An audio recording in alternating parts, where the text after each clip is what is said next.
Let us now move ahead.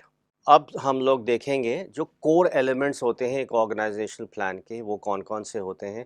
So number एक पे है कि हमें जो मैनेजरियल टीम है उसको डेवलप करना, राइट। एक अपने बिजनेस को लीगल फॉर्म देना। लीगल फॉर्म मतलब उसका नाम, उसका एड्रेस, ये जो लोग उससे एसोसिएटेड हैं उनका क्या बैकग्राउंड है।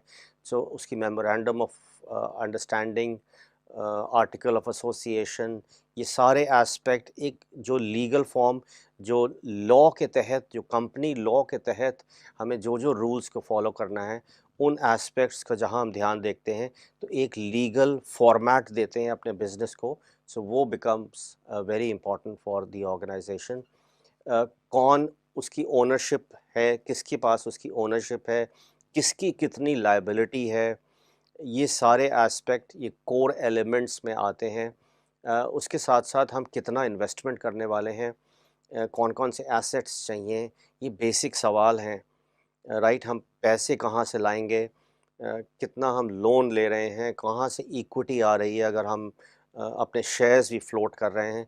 तो ये सारे कोर एलिमेंट्स के एस्पेक्ट हैं जो कि एक ऑर्गेनाइजेशनल के प्लान में आते हैं।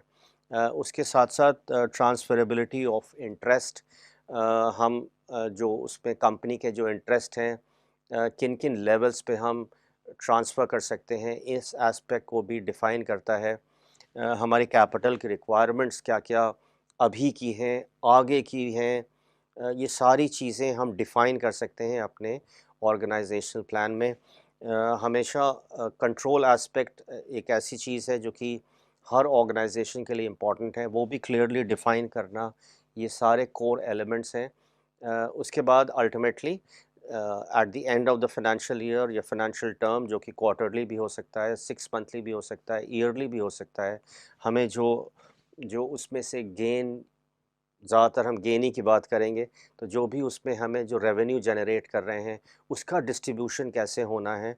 सो ऑल ऑफ दीज एस्पेक्ट्स जो आपके सामने हैं, they have to be considered and taken care of as part of the first plan of the organisational which is called the organisational plan, right. So आगे आइए बढ़ते हैं और हम लोग सबसे पहले समझते हैं कि एक ऑर्गेनाइजेशन का स्ट्रक्चर जो कि कैसा होना चाहिए, कौन कौन से पर्सनल आप हायर करेंगे, उनके क्या रोल्स होंगे, उनकी क्या रिस्पॉन्सिबिलिटी होंगी। हमने एक फॉर्मल ऑर्गेनाइजेशन की जहां हम बात करते हैं तो कैसे उसका स्ट्रक्चर होगा, ये सारी चीज़ें हमें एड्रेस करनी ज़रूरी होती हैं as an entrepreneur, as a leader, क्योंकि हम यहाँ पे अपने ऑर्गेनाइजेशन का एक डिज़ाइन दे रहे हैं, एक स्पेसिफिक स्ट्रक्चर दे रहे हैं। तो उस स्ट्रक्चर के बारे में सोचना, उसके बारे में बात करना और उसको डिफ़ाइन करना, ये सारे एस्पेक्ट आपके ऑर्गेनाइजेशनल प्लानिंग में आ जाते हैं। तो दोस्तों, हम लोग जहाँ एक ऑर्गेनाइजेशन स्ट्रक्चर की बात करते हैं तो उस स्ट्रक्चर में प्लानिंग होना ज़रूरी है। साथ साथ जहाँ हम प्लानिंग की बात करते हैं, हमें एक मेजरमेंट भी ज़रूरी है। मेजरमेंट का यहाँ मतलब है कि जहाँ हम प्लानिंग करते हैं, हम फ्यूचर प्लान्स बनाते हैं आगे के। इसका मतलब है कि हम 1 साल में कहाँ से कहाँ जाएँगे या कहाँ से कहाँ जाने की हम सोच रहे हैं। हम इतने अपने रिटेल स्टोर्स ऐड करने वाले हैं, हम इतना रेवेन्यू जनरेट करेंगे, राइट?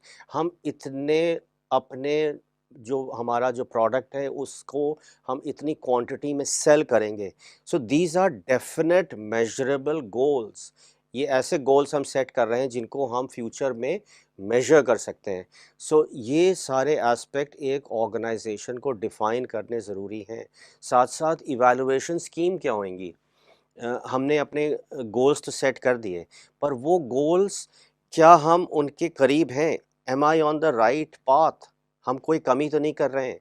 अभी भी मौका है कि हम कुछ चेंजेस लाएँ तो उस प्लान में तब्दीली हो सकती है, कुछ चेंज हो सकता है ताकि हम अपने गोल्स को डेफ़िनेटली मीट कर सकें। इन सवालों के जवाब हमें कॉन्स्टेंटली देने और इवैल्यूएट और चेक करने वाले होते हैं दोस्तों। साथ-साथ motivation plays a very important role for any organisation.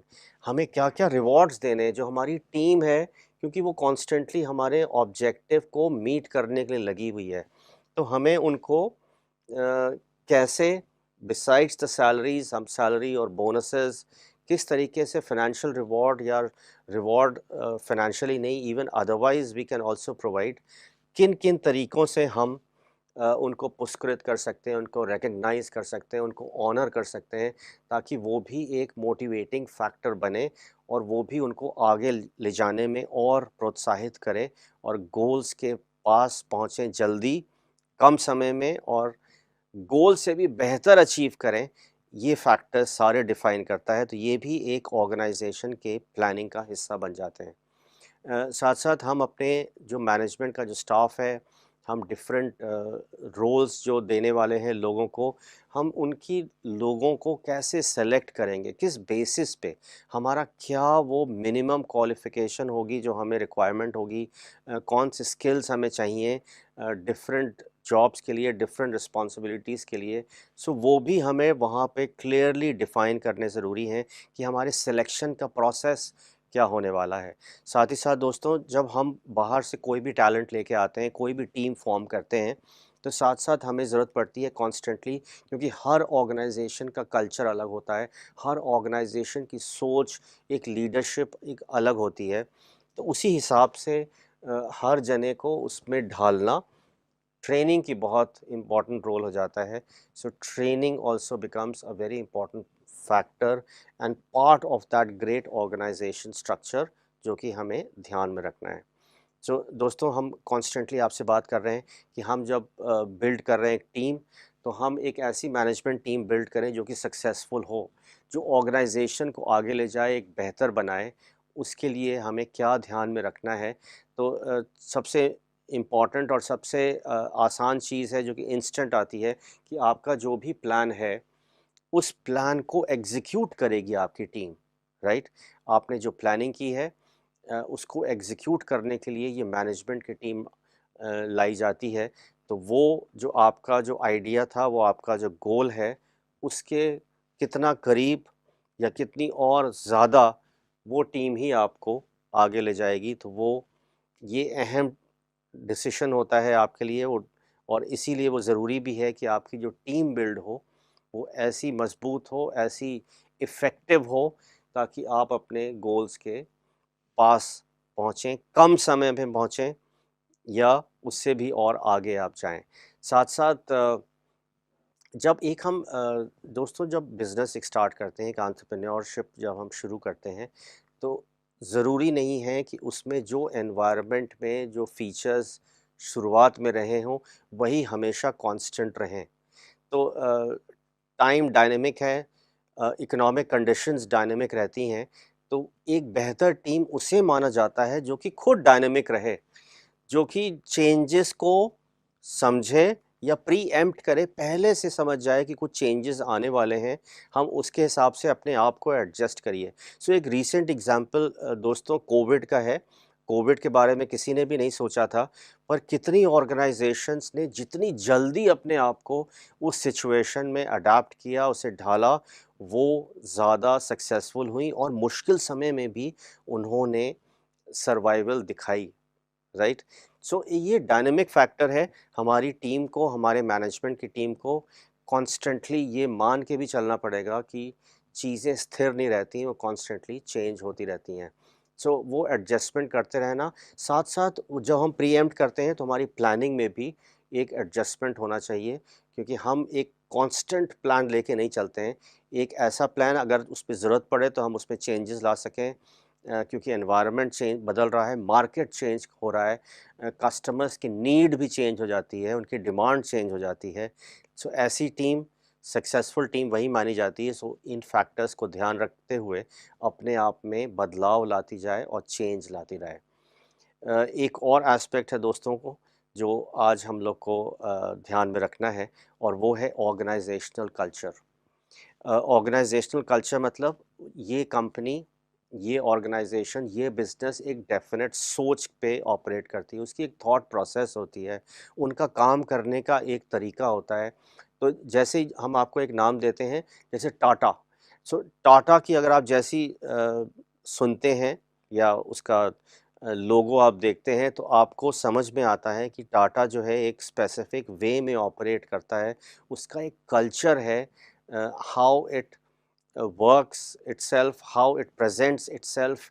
सो वैसे ही हर ऑर्गेनाइजेशन का भी एक कल्चर होता है जो कि आपको हमेशा ध्यान में रखना चाहिए, उसको डेवलप करना, उसको ध्यान में रखना। सो एक जो आपकी जो टीम है उसको अगर एक क्लियर मैसेज जाता है कि हमें ध्यान में रखना है, जैसे सपोजिंग आपने बनाया कि हम इंश्योर करेंगे कि हमारे कस्टमर्स ही सबसे ज़्यादा इम्पोर्टेंट है और हमें उनकी नीड पे ध्यान रखना है, हम उनकी कोई प्रॉब्लम्स हैं, उनकी कोई कंप्लेंट्स हैं, उनको सबसे पहले एड्रेस करना है। मुझे मालूम है कि हर बिज़नेस के लिए ये सबसे इम्पोर्टेंट होता है, लेकिन एक कंपनी अपना कल्चर ही बना सकती है कि everything comes first, the customer always comes first. So ये भी उन्होंने कल्चर अपना बनाया हुआ है कि चाहे जो हो जाए, हमें अपने कस्टमर के इंटरेस्ट को ध्यान में रखना है। So this very well becomes the culture of the organisation. तो उसको पूरा करने के लिए हमें ये करना है, हम अपनी क्वालिटी को इंश्योर करेंगे कि हमारी बेस्ट हो। So it is because of that culture हम उससे रिलेटेड कल्चर्स को फॉलो कर रहे हैं, एक स्पेसिफिक थीम फॉलो कर रहे हैं which is adding to our strength of the organisation. So इस मायने में एक ऑर्गेनाइजेशन का कल्चर बहुत ही इम्पोर्टेंट होता है, जिसमें हम क्लियरली डिफ़ाइन करते हैं कि हमारा गोल हम इस तरीके से अचीव करेंगे या हम कोई ऐसे कॉम्प्रोमाइज़ेज़ नहीं करेंगे ताकि हमारी क्वालिटी अफेक्ट हो या हमारे ऑब्जेक्टिव्स डाइल्यूट हों। सो दोस्तों, जहाँ हम लोग एक ऑर्गेनाइजेशन की कल्चर की बात करते हैं, सो कल्चर वो तभी सक्सेसफुल भी होगा कि जो हमारी जो बिज़नेस की जो नीड है, जो हमारे ऑब्जेक्टिव्स हैं, उससे वो मैच करे। तो यहाँ हम जहाँ बात कर रहे थे कि हम कस्टमर्स की हैप्पीनेस के बारे में, उनके सेटिस्फैक्शन के बारे में हम प्राइम इम्पोर्टेंस देंगे। सो डेफ़िनेटली यहाँ पे बिज़नेस के ऑब्जेक्टिव से ही रिलेटेड है कल्चर, और उससे रिलेटेड जो एक्शंस भी ले रहे हैं वो भी एकदम मेल खा रहे हैं, तो वो एकदम राइट स्टेप होएगा to send out just the right message. उसके साथ साथ दोस्तों, जितने भी लीडर्स होते हैं ऑर्गेनाइजेशन में जो स्पेसिफिक रोल लेके वहाँ ऑपरेट कर रहे हैं, उनको भी ये ज्ञान होना चाहिए, उनको भी अवेयरनेस होनी चाहिए अबाउट द कंपनीज़ कल्चर। तभी वो जो ग्रोथ है, उनकी पर्सनल ग्रोथ और कंपनी की ग्रोथ भी अलाइंड हो जाती है, क्योंकि objective becomes very common and collective. तो उसको अचीव करने में भी हमें आसानी होती है। और साथ साथ जो तीसरा इम्पॉर्टेंट एस्पेक्ट है कि जो हमने पहले भी बात की थी, एक ऑर्गेनाइजेशन, एक एनवायरनमेंट कोई फिक्स नहीं रहती है। It is constantly on the move, it is constantly changing, the environment is changing. तो एक अच्छी लीडरशिप ये इंश्योर करती है कि उसका कल्चर ऐसा बने कि वो कॉन्स्टेंटली एडजस्ट करे, कॉन्स्टेंटली चेंज लाए according to the need, and that need could be the environment, the customer, कहीं से भी वो आ सकती है, ताकि वो हम इफ़ेक्टिव चेंजेस अपने ऑर्गेनाइजेशन में लाएं, अपने रोल्स में लाएं, अपने ऑब्जेक्टिव्स में लाएं। तो that also helps in monitoring, that also helps in making the culture of the organisation very strong. जोश है, जज्बा है और है चाह शुरू करने की खुद का व्यवसाय, तो आपके लिए हम लाए हैं एक ऐसा प्लेटफॉर्म जिसके जरिए आप पा सकते हैं न केवल बिजनेस के हर एस्पेक्ट की डीप नॉलेज, साथ ही साथ पा सकते हैं एक्सपर्ट से डायरेक्ट इंटरेक्शन और अपने व्यवसाय से संबंधित किसी भी सवाल का जवाब। बस आपको ज्वाइन करना है बिजनेस पाठशाला का सेशन मंडे टू फ्राइडे दोपहर 3 बजे से 4 बजे तक। बिजनेस पाठशाला से जुड़िए और व्यवसाय के पाठ हमारे साथ पढ़िए।